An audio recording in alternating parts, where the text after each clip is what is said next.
The lamplighter walks at 3 a.m., and he hates seeing you awake. You'll hear him before you see him.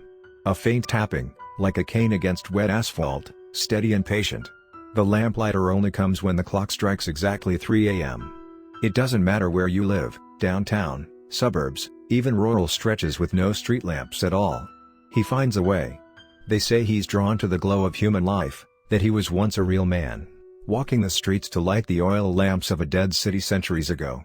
But something twisted his purpose. Now, he moves from place to place, extinguishing not lamps, but the people who dare to meet his gaze. It happened to my cousin last winter. She stayed up studying, headphones in, lost in the soft buzz of lo-fi beats, unaware that she had left her porch light on. It was 2:57 a.m. when she heard the tap, tap, tap outside her window. Then, a low hum, not quite singing, not quite groaning. By the time she noticed the time, it was too late. The police found her the next morning, every light in the house shattered, her eyes still wide open in terror. She never made a sound, the neighbors said. She just went out, like a candle in a cold wind. There are rules if you want to survive the lamplighter. They aren't suggestions, they're carved into stone by those who barely escaped. 1. Turn off every light in your house before 2:55 a.m. Every single one. Even the little ones on electronics, the blinking router, the tiny glow from your oven clock, cover or unplug them. If he senses light, he will find you. 2. Do not, under any circumstances, look out the window between 3 o'clock and 3:15 a.m. No matter what you hear. No matter if you think it's a cat, or your neighbor calling your name. He mimics voices. If you make eye contact, he will enter. 3. If you hear tapping on the door, hold your breath and stay perfectly still. He can hear breathing. And if he knows exactly where you are, he won't bother waiting for an invitation. 4. Never say his name out loud between 2:30 and 4 a.m. Not even once. His real name is lost, but the words lamplighter are enough to draw his attention. Speaking it aloud is like sending up a flare in the darkness. 5. Most importantly, if you accidentally leave a light on, and you hear the tapping, don't run. Running makes it worse. Running invites him inside faster. Hide in the darkest, smallest place you can find, cover your eyes, and pray you are not bright enough for him to notice. When I was younger, I thought these were just stupid stories, another small town legend made to scare kids. But last week, my porch light blew out on its own, exactly at 2:55 a.m. I had forgotten it was even on. Then I heard the tapping. Slow. Deliberate. Louder with every second. My heart slammed against my ribs so hard I thought he'd hear it. I shut off my bedroom light, threw myself under the bed, and pressed my palms against my ears. I didn't dare open my eyes, even as the front door creaked open without a sound. He lingered. I could feel him standing there, just inside the house, radiating a deep, bone-cold presence. Waiting for me to react. Waiting for a flicker of light, a movement, a sign of life. I don't know how long he stayed. It felt like hours. But when I finally crawled out, trembling and nauseous, it was 4:02 a.m., and the house was dark and silent again. Now every night, I check every corner twice. I unplug everything. I cover every screen. And I whisper no names. Because once the lamplighter knows your house, he never really leaves. He just waits. Patient. Listening. For one forgotten light. And the next time you hear the tapping, it might already be your turn. You won't know until it's too late. The lamplighter doesn't announce himself with blaring horns or flashing lights. No, he's more patient than that. He waits for your habits to weaken, for your mind to slip, for your laziness to betray you. Maybe you forget to unplug your charger. Maybe your alarm clock glows a little too bright in the corner. Maybe you get up for a glass of water at 3:02 without checking the time first. Little mistakes, small sins. That's all he needs. He doesn't rush. He doesn't chase. He just steps inside and watches.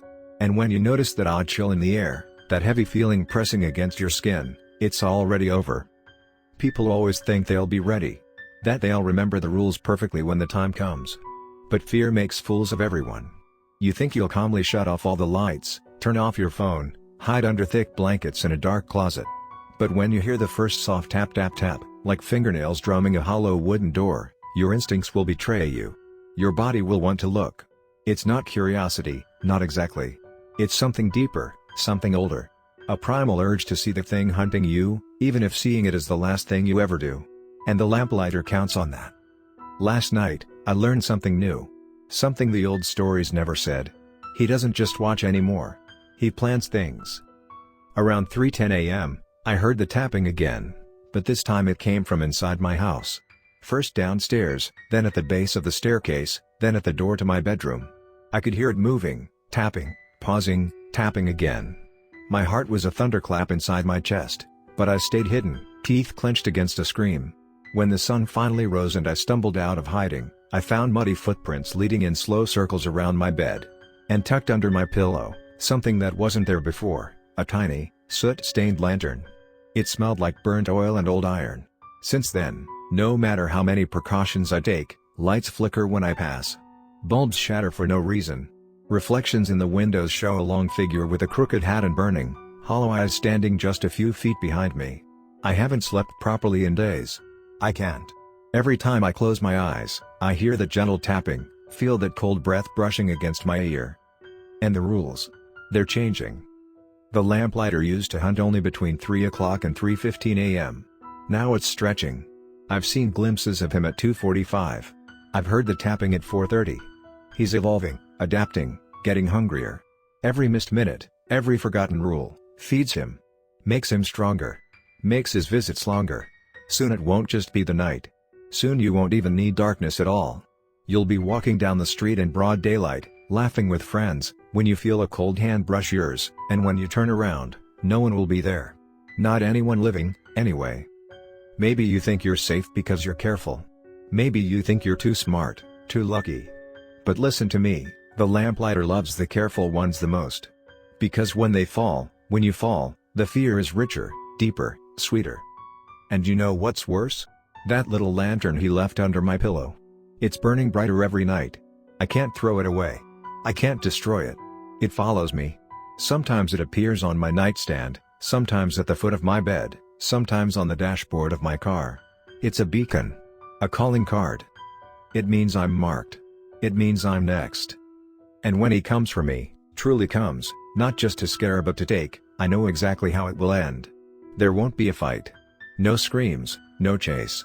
Just one last soft tap against the glass. A flicker of light snuffed out. And in the cold, endless dark that follows, there'll be a new lamplighter walking the empty streets. It's not a choice. It's a transformation. Once the lamplighter claims you, there's no mercy, no bargaining. The moment your light is snuffed out, something slips into the hollow your soul leaves behind. Something cold and hungry. You don't even realize it at first. You think you're still yourself, stumbling through the shadows, calling for help, banging on doors that no longer exist. But slowly, you notice the world warping around you. Houses sag and melt into twisted shapes. Streets stretch into infinite hallways lined with doors that never open. Your reflection, if you even dare look into a puddle or a broken window, becomes a tall, crooked figure with a soot-black face and a hat stitched from shadows. The worst part isn't becoming the monster. It's remembering that you were once afraid of it. I see them now, the others who fell before me. They move like wounded animals, clutching their little lanterns to their chests. Some drag broken legs behind them, others are nothing more than shivering shadows. All of them are looking for someone, anyone, to pass the curse on to. That's the only way to leave this endless maze of decay.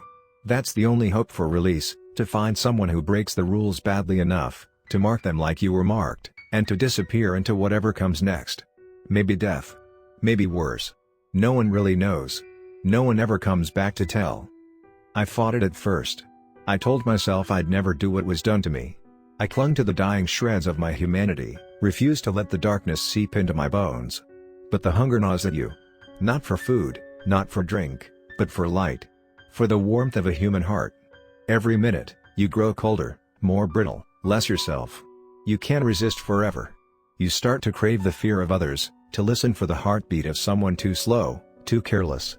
You start to feel that old thrill you once mistook for terror, and now recognize for what it truly is, hunger. Tonight, I stood at the edge of a town I used to know. Lights still glowed weakly in the windows, the desperate defiance of people who hadn't yet realized they were being hunted. My lantern flickered to life in my hands, casting a cone of sickly gold across the asphalt. And through the wavering light, I saw you, hurrying home, clutching your coat tighter against the biting wind. I watched as you fumbled with your keys, dropped them, cursed under your breath. I saw you leave your porch light on when you should have let it die. You made a mistake. It only takes one. I don't want to do it. I swear I don't. But the lamplighter inside me is stronger now. His voice, once a faint whisper, now roars in my skull like a burning storm. I can feel my feet moving without my permission, hear the tapping of my own lantern against the ground, growing faster, louder, closer. And deep down, under the last tattered shreds of who I used to be, I know the truth. You won't see me coming until it's too late. You won't remember the rules until you're already trapped. You won't scream loud enough to matter. Because by the time you notice the shadow crossing your window, by the time you hear the final tap tap tap at your door, your light will already belong to me. And when it does, you'll take my place. You'll walk the endless, crumbling streets. You'll cradle the lantern in your rotting hands. You'll feel the cold hunger hollowing you out from the inside. You'll hunt. And I'll finally, mercifully, forget. Until your light flickers out. Until you become nothing more than another shuddering shadow among the ruins. Until someone new breaks the rules. Until someone else is foolish enough to think they can outrun the dark. And the cycle begins again. And again. And again. Forever.